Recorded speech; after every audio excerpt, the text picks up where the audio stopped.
자, 옆에 분에게 한번 다시 메리 크리스마스.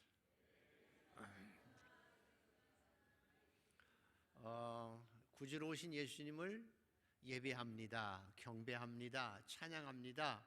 그 뜻이 메리 크리스마스입니다. 그래서 12월 한 달 동안 그저 다른 사람에게 만나서 인사할 때 안녕하세요 하지 않고 메리 크리스마스 그 말만 해도 전도가 되어지는 겁니다. 12월 한 달 동안 하루에 최소한 한 10번 이상 100번씩 인사만 하십시다. 어떻게? 메리 크리스마스. 그렇게만 해도 예수 그리스도의 복음이 전해지는 줄 믿습니다. 메리 크리스마스. 주님을 찬양하고 경배합시다. 오늘 그래서 대강절 첫 주입니다. 예수님이 오신 걸 기념하기 위한 절기가 대강절인데요. 4주간입니다. 제가 이 보라색 후드를 했습니다. 제가 보라색 후드를 하는 때가 교회 이력으로 언제 또 있던가요? 보라색. 보통 초록색도 하고 빨간색도 하고 흰색도 하는데 보라색을 언제 하던가요? 언제 하는가 하면요, 1년에 꼭 2번 합니다. 사순절 기간 동안에 합니다. 사순절 기간 동안에 또 대강절 기간 동안엔 보라색 후드를 합니다. 보라색이 의미하는 것은 나 자신을 성찰하고 회개하기 위한 색입니다. 나 자신을 성찰해서 경건의 모양으로 우리 스스로를 다져가기 위한 색깔이 이 보라색입니다. 그래서 사순절 기간 동안에는 주님이 십자가에 죽으시기 위해서 고난받으신 것을 기념해서 우리 자신을 성찰하는 것이고 십자가 밑에서 성찰하신 것이고, 대강절 기간 동안은 감히 하나님께서 인간의 몸을 입고 이 땅에 오신 그 겸손한 희생을 생각하면서 우리가 얼마나 주님 앞에 바로 서고 거룩해야 되겠느냐를 생각하며 회개하는 기간, 반성하는 기간이 이 대강절 기간입니다. 그래서 주님을 온전하게 영접하자는 의미에서 대강절 기간에 보라색을 하는 것입니다. 기념하는 기간입니다. 기념. 그 기념이란 말이 구약 성경에는 원어로 아즈카라라고 합니다. 뭐라고 했다고요? 아즈카라. 손바닥에 적어 놓으십시오. 아즈카라입니다. 이 기념하라고 하는 아즈카라라는 말은 이런 의미가 있습니다. 여러분 손에 결혼 반지 끼고 있죠? 조그만 링. 얼마 안 되는 링이지만 결혼식 때 내가 신부에게 주면서 당신에게 내 인생 모두를 다 드리는 겁니다 라고 하는 의미로 반지를 주는 겁니다. 신랑에게 내 인생 이제는 다 당신 것입니다. 당신에게 다 드립니다. 작은 링 하나를 주면서 내 인생의 전부를 드리는 겁니다. 그게 아즈카라, 기념이라고 하는 뜻입니다. 저희가 새벽 기도를 하면서도 24시간 동안이지만 하루에 1시간을 새벽 기도 드리면서 하나님, 저는 하루의 모든 전부를 1시간을 드리면서도 일부를 드리면서도 당신에게 다 드리는 것입니다. 이게 의미이고요. 주일날도 한 주간의 모든 삶을 한 주간 하루 예배 드리지만 내 모든 것을 다 주님 앞에 드립니다 하고 예배를 드리는 주일 예배가 바로 아즈카라, 기념이라고 하는 의미입니다. 오늘 대강절을 기념하는 것입니다. 그리고 오늘 성찬을 하는 이유는 성찬을 하면서 여러분이 아시듯이 조그만 빵 한 조각 하나, 조그만 포도즙 그거 마시면서 내가 성찬을 하는 의미는 주님께서 기념하라고 하신 것입니다. 그것을 아즈카라라고 얘기하죠. 내가 비록 작은 빵 조각을 먹으면서도 주님 몸 전체를 내가 받아들이는 것입니다. 작은 포도즙을 마시면서 주님이 나를 위해서 십자가에 주신 그 모든 피 흘린 모든 피를 나와 함께 받아들이는 것입니다. 그래서 성찬하면서 비록 작은 것을 먹고 마시지만 주님의 은혜와 주님 자체를 나 자신이 온전하게 받아들이는 것이 성찬을 기념하는 의미입니다. 그것을 바로 아즈카라라고 하는 것입니다. 한 걸음 더 나아가서 작은 빵들 다 함께 나눕니다. 함께 나누는 이유는 작은 것을 나누면서 당신과 내가 주 안에서 하나 됨을 확인하는 것입니다. 당신과 나는 성도 다르고 출신도 다르고 성격도 다르지만 주 안에서 당신과 나는 한 몸입니다. 한 식구입니다. 주 안에서 한 몸이라고 하는 것을 다져가고 믿는 것이 아직하라 성찬의 의미입니다. 그래서 예수님께서는 내가 다시 올 때까지 너희가 아직하라 성찬하면서 너와 내가 하나 되고 너와 내가 하나인 것을, 너희가 내 안에서 하나인 것을 늘 생각하고 그런 은혜 가운데 살아가라고 말씀하신 것입니다. 오늘 성찬을 통해서 이런 은혜와 기쁨과 감격이 여러분에게 있어지게 되기를 축복합니다. 이게 아직하라입니다. 오늘 읽어야 될 성경은 고린도후서 1장에서 4장까지인데 그중에 오늘 4장을 읽었습니다. 오늘 말씀 핵심이 4장 7절에 있습니다. 자, 4장 7절을 한번 다시 읽어 보시겠습니다. 4장 7절 시작. 우리가 이 보배를 질그릇에 가졌으니 이는 심히 큰 능력은 하나님께 있고 우리에게 있지 아니함을 알게 하려 하심이라.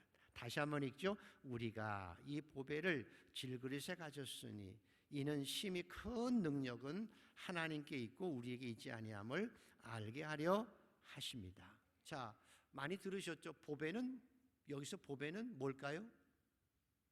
보배가 의미하는 게 뭘까요? 정말 모르셔서 가만히 계시는 거예요? 여기 보배는 예수 그리스도의 생명을 의미합니다. 질그릇은요, 그 생명을 담고 있는 우리들을 질그릇이라고 합니다. 그러니까 우리 같은 질그릇 속에 예수의 생명이 있다는 것입니다. 그것이 보배가 질그릇에 담겼다고 표현하고 있습니다. 저와 여러분은 질그릇입니다. 제가 좀 촌동네에 살았습니다. 사대문 밖 정릉 촌동네에 살았는데요. 그래서 그런지 초등학교 때까지만 해도요, 가끔씩 이런 소리가 들립니다. 고무신 떼워요, 냄비 떼워요, 그리고 항아리 떼워요. 그랬습니다. 그 저희 집도 가끔씩 그런 분들이 오시면 깨진 항아리를 버리지 않고 그분들이 오시면 무슨 약 같은 걸 쭉 본드 같은 걸 발라가지고 꽉 철사로 매어줍니다. 그러면 철사를 아구니를 딱 매면 그래 쓸만하게 써요. 그래서 깨진 항아리도 떼워서 쓰기도 했습니다. 여러분 이상하게 쳐다보는데 옛날 항아리 떼워 썼어요. 어쨌든 왜 떼워 썼는가 하면 깨어지기 쉬워서 그랬어요. 깨지기 쉽거든요. 지난달에도 제가 가까운 동기 목사님 두 분이 돌아가셨는데 한 분은 그 고무성 목사님이라고 유명한 분입니다. 언론계에서 82세인데 돌아가셨습니다. 깨진 거죠. 질그릇이 82세에 깨지셨습니다. 근데 한 분은 선교사님인데 박남주 선교사라고 66세인데 깨지셨습니다. 다 질그릇이 조금 일찍 깨지고 늦게 깨질 뿐이지요. 아니면 깨졌다가도 떼워서 조금 쓰다가 버릴 수도 있지만 결국 깨지는 것이 20세기 가장 유명했던 신학자 나이놀드 니버는 그래서 예수 믿는 것이란 뭐냐? 예수 믿는 게 뭘까라고 이렇게 정의했습니다. 예수를 믿는다는 것은 예수 그리스도 앞에서 나 자신의 존재가 어떤 존재인지 나 자신의 존재 가치를 깨닫는 것이라고 했습니다. 사람과 사람 비교해봐야 도토리 키재기입니다. 사람 앞에서가 아니라 예수 그리스도 앞에서 나 자신이 어떤 존재인지 어떤 존재 가치가 있는지를 깨닫고 살아가는 게 이 그리스도인이라는 것입니다. 여러분 생각해 보셨습니까? 그리스도 앞에 여러분이 어떤 존재인지. 천상천하 유아덕전 내가 최고야 나 따라와 능력 있는 분도 있을 수 있지만 그리스도인은 예수 그리스도 앞에서 서면 하나님, 저는 질그실 뿐입니다. 저는 깨지기 쉬운 질그릇일 뿐입니다 라고 고백할 수밖에 없는 거예요. 나는 하나님 앞에 무익한 종이요, 나는 하나님 앞에 깨지기 쉬운 질그릇입니다 라고 고백하고, 그럼에도 불구하고 너희가 하나님의 성전인 것과 하나님의 성령이 너희 안에 거하심을 알지 못하느냐 말씀한 것처럼, 그럼에도 불구하고 이 만물의 주인이신 예수 그리스도께서 하찮은 질그릇 같은 내 존재 안에 와 계셔서 질그릇인 내 안에 보배를 담고 살아가는 가치 있는 존재입니다. 이것이 예수 믿는 거라는 거예요.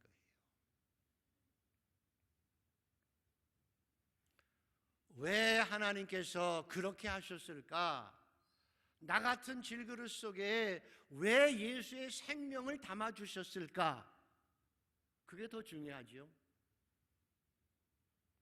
왜 저와 같이 깨지기 쉬운 질그릇 속에 그 예수의 생명, 영원한 생명을 주셨을까?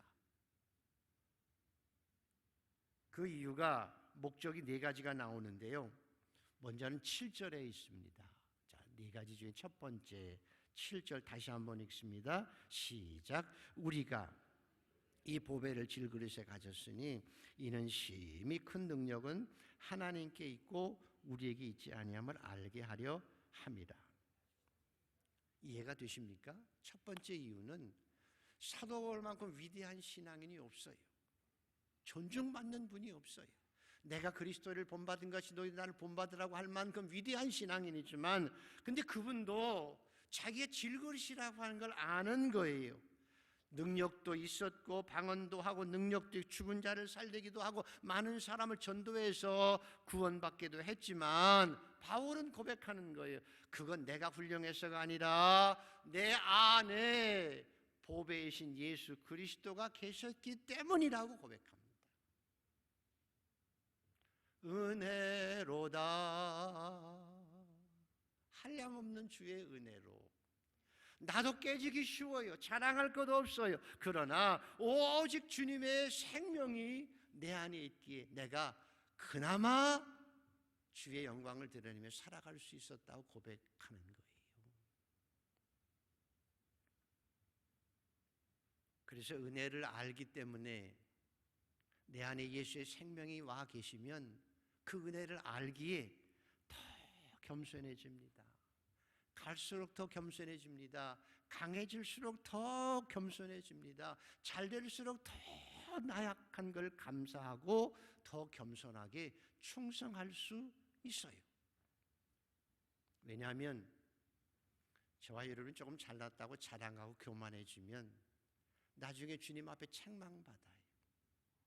그래서 우리가 책망받는 자가 아니라 나중에 착하고 충성된 자가 잘하였도다 주인의 즐거움에 참여할지어다 칭찬받는 삶을 살게 하시기 위해서 아예 깨어지기 쉬운 질그릇인 우리 안에 예수의 생명을 넣어주셔서 그분의 능력과 함께 더 겸손하게 더 충성하며 이 땅을 살아가게 하신 거예요. 은혜를 알면 그래서 교만해질 수 없습니다. 예수의 생명이 내 안에 있으면 거만해지지 않아요. 자기 자랑하지 않아요. 거짓되지 않아요.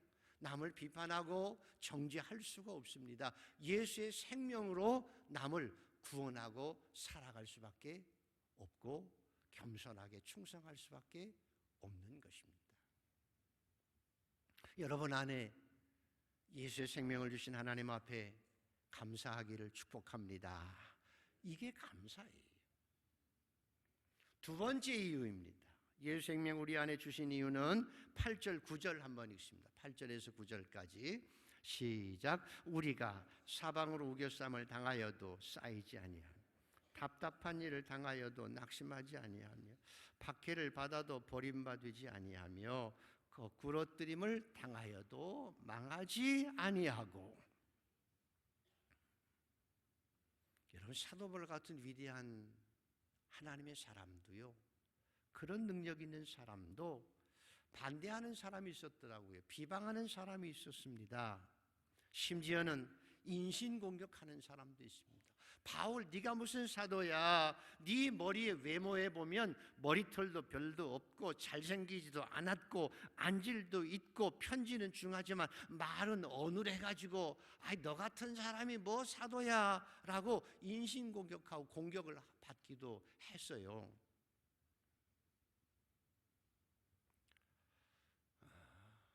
그렇게 공격받으면 어떤 생각이 들까요? 하나님, 이게 도대체 뭐예요? 도대체 뭐냐고요? 내가 헌신하고 살아가는 내가 왜 이렇게 비난을 받아야 되고 왜 이렇게 고통받아야 되고 막 답답하기도 하고 그래서 포기하고 싶을 생각도 들지요. 나 때려칠 거예요. 여러분도 힘들 일 많지요? 때로는 아프기도 하고 괴로운 일도 많습니다. 헌신하면서도 다른 사람한테 비난받기도 되고 모함도 당하고 왕따 당하고 딴질 걸고 뒤에서 욕하고 그럼 막 변명할 수 없고 가슴이 답답해 터질 것 같은. 그래서 잘 때 타이레로 먹고 자야 되고 너무 고통스러워서 하나님 나 포기하고 싶어요. 나 교회 일 하고 싶지 않아요. 뭐 하고 싶은 생각도 들지만 사도 바울은 그렇지 않았다는 거예요. 왜? 안에 예수의 생명이 있어요. 안에 예수의 생명이 있어요. 그래서 그 예수의 생명으로 마지막까지 낙심하지 않아요. 절망하지 않아요. 넘어지지 않아요. 도리어 내가 선한 싸움 싸우고 달려갈 길 마치고 믿음 지켰으니 이제 나에게 의의 멸류가 남았다고 고백하고 끝까지 승리할 수 있었어요. 예수의 생명이 안에 있었기 때문에. 저와 여러분도 넉넉히 이기는 승리자가 되기를 축복합니다. 내가 힘이 있어서가 아니라 내 안에 예수의 생명이 있기 때문에. 세 번째입니다. 하나님께서 질그리신 우리에게 예수의 생명을 주신 이유 10절에서 12절까지를 다시 한번 읽습니다. 10절에서 12절 같이 읽습니다. 시작. 우리가 항상 예수의 죽음을 몸에 짊어짐은 예수의 생명이 또한 우리 몸에 나타나게 하려 합니다. 우리 살아있는 자가 항상 예수를 위하여 죽음에 넘겨짐은 예수의 생명이 또한 우리 죽을 육체에 나타나게 하려 함이라. 그런즉 사망은 우리 안에서 역사하고 생명은 너희 안에서 역사하느니라. 사망은 우리 안에 역사하고 생명은 너희 안에 역사하느니라. 그 이유는 사도 바울이 크게 노력하면서 죽기까지 복음 전하고 마지막에는 그 어려운 가운데서 감옥에서 순교당해요. 보십시오. 바울은 어려움 이기고 복음 전하다가 감옥에서 갇혔다가 순교하지요. 그는 죽었어요. 그런데 그 죽음 때문에 복음이 전해져서 저와 여러분이 예수를 믿고 오늘 예수의 생명이 내 안에 있는 삶을 살아가는 거예요. 사망은 사도 바울에게 있었지만 그 사망으로 인해서 생명은 우리 안에 차고 넘치게 되어졌어요.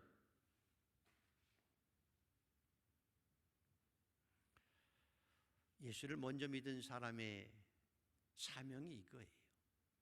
내가 먼저 예수를 믿었어요. 나 예수 믿었어 하고 기쁨과 감격 속에 살아가요. 그런데 내 남편과 내 아내, 내 자녀들, 내 부모들 구원시키고 싶어요. 가슴이 아파서 찢어지게 아파요. 그래서 내가 자꾸만 죽어요. 남편을 구원하기 위해서 내가 죽는 거예요. 아내를 구원하기 위해서 내가 죽는 사람처럼 살아가는 거예요. 부모님을 구원하기 위해서 내가 죽는 사람처럼 죽은 사람처럼 살아가는 거예요. 갈수록 더 희생하면서도 생명에 태어날 것을 믿기에 감사해요. 내가 예수의 고난을 짊어지고 살아가고 예수의 죽음을 짊어지고 살아가는 거예요. 그래서 내가 죽어도 내 죽음을 통해서 다른 사람이 생명을 얻게 되어지는 거예요. 누구만 가능할까요? 예수의 생명이 그 안에 있는 자만 그렇게 살아갈 수 있는 거예요.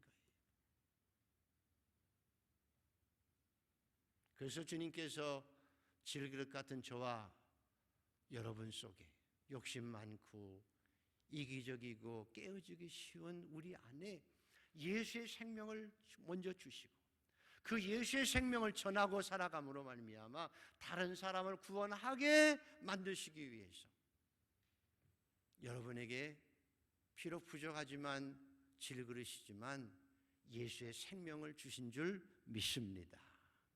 먼저 믿은 자로, 그래서 내가 오늘 사도 바울처럼 사망은 내 안에 있고 생명은 너희 안에 있다고 간증하고 살아가는 신앙인 되기를 축복합니다. 마지막 네 번째 이유입니다. 자, 14절을 한번 읽어보시겠습니다. 14절 시작. 주 예수를 다시 살리시니까 예수와 함께 우리도 다시 너희와 함께 그 앞에 서게 하실 줄을 아노라. 다시 한번 읽죠. 시작. 주 예수를 다시 살리시니까 예수와 함께 우리도 다시 살리사 너희와 함께 그 앞에 서게 하실 줄 아노라. 여러분 아시면 아멘, 믿으시면 아멘. 여러분 안에 예수의 생명이 있기에 그 생명 가지고 영원한 부활에 참여하게 되어지고 영원한 새하늘과 새 땅에서 주님과 함께 하나님 앞에 서게 될 줄 믿습니다. 그 영광의 자리에 여러분뿐만 아니라 여러분 가족들이 함께 설 수 있게 되기를 축복합니다. 최대의 사명이고 영광입니다. 그래서 결론을 이렇게 냅니다. 결론. 자, 15절을 한번 읽어보시고요. 15절에서 18절까지 읽습니다. 시작. 이는 모든 것이 너희를 위함이니 많은 사람의 감사로 말미암아 은혜가 더하여 넘쳐서 하나님께 영광을 돌리게 하려 하심이라. 그러므로 우리가 낙심하지 아니하노니 우리의 겉사람은 낡아지나 우리의 속사람은 날로 새로워지도다. 우리가 잠시 받는 환난에 경한 것이 지극히 크고 영원한 영광에 주한 것이 우리에게 이루게 함이니 우리가 주목하는 것은 보이는 것이 아니요 보이지 않는 것이니 보이는 것은 잠깐이요 보이지 않는 것은 영원함이로다. 아멘. 여러분 육신이 낡아지지만 속사람은 점점 강건해짐을 믿으시는 분은 아멘. 그럴 것이죠. 그리고 나서 기억할 일이, 여러분 동서고금을 막론하고요. 사람들은 오늘 내 눈에 보이는 것, 내 손에 잡히는 것, 내 입에 들어오는 것, 그것에 더 관심이 많습니다. 당연하지요. 명예나 그래서 돈이나 권력, 어떤 걸 모아야 건강할까? 아침 저녁으로 영양제 챙겨 먹고 자식들 잘 되는 거 보기 원하고 눈에 보이는 것 추구하고 살아가는 게 정상입니다. 그런데 진시황처럼 만리장성을 쌓고 아방궁 짓고 불로초 구하고 살아갔습니다. 늙어가는 것이 싫어서 수은을 먹으면 좋다고 해서 수은을 먹었습니다. 수은으로 목욕까지 했습니다. 몰랐지만 수은 중독이 돼가지고 미쳤습니다. 그래서 미친 그 진시황을 부하가 죽였습니다. 그래서 거대한 제국을 세웠지만 결국 풀의 이슬처럼 비참하게 죽었거든요. 이게 우리가 주목하는 보이는 것만 추구하고 살아가는 사람의 모습입니다. 엊그저께 그 유명한 지미 카터 대통령 부인 로즐런 여사의 장례식이 있었는데요. 교회에서 있었습니다. 근데 뒤에 아내 장례식에 참여한 지미 카터 대통령 모습도 보셨죠? 휠체어에 앉아 있어요. 그리고 힘이 없어서 입을 다물지 못해가지고 이러고 있는 모습도 보이고요. 그러니까 기자가 썼더라고요. 인생 무상이다. 근데 저는 그분을 보면서 저게 인생이지요. 점점 낡아지는 건 당연한 거잖아요. 그런데 저는 인생 무상이 아니라는 거예요. 그분이 늘 그랬지요. 내가 대통령직 4년직은 임시직이지만 교회에서 아이들에게 하나님의 말씀을 가르치는 교사직은 하나님이 주신 사명이라고, 영원한 것이라고 그렇게 주일마다 가서 아이들 가르쳤고요. 대선에 실패하고 그냥 평범한 사람이 되었을 때 그가 뭐라고 그러는가 하면, 나는 이제 대통령에서 물러나서 이제는 선교사로 남은 생애를 살아갈 거라. 그리고 그렇게 평생 아름답게 살아왔잖아요.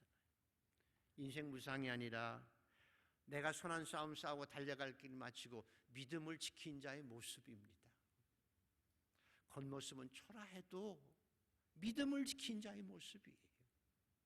겉모습은 어찌 보면 늙어가서 걷지도 잘 못하고 휠체어에 앉아있지만 그 속 사람은 하나님 나라를 영원히 소망하고 살아가는 승리자라는 것입니다. 하나님께서 멋진 삶을 살아낸 그에게 영광의 면류관, 의의 면류관을 주실 줄 믿습니다. 그래서 저와 여러분의 질그릇 속에 예수의 생명을 주신 거예요. 우리 안에 보배를 담고 살아갈 수 있도록 역사해 주신 것이.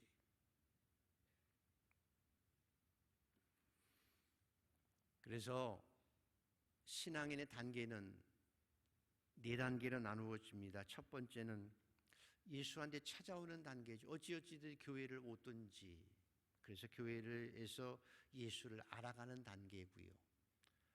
그 다음에 두 번째 단계는 예수를 알고 이제는 예수님을 나의 주님으로, 구세주로 모셔드리는 거고요. 세 번째는 그 주님과 함께 늘 동행하는 삶을 살아가는 것입니다. 주님과 내가 같이 동행하고 살아가요. 마지막 신앙의 단계는 그 주님을 내 안에 온전히 모셔드리고 주님과 내가 하나 되어서 살아가는 모습입니다.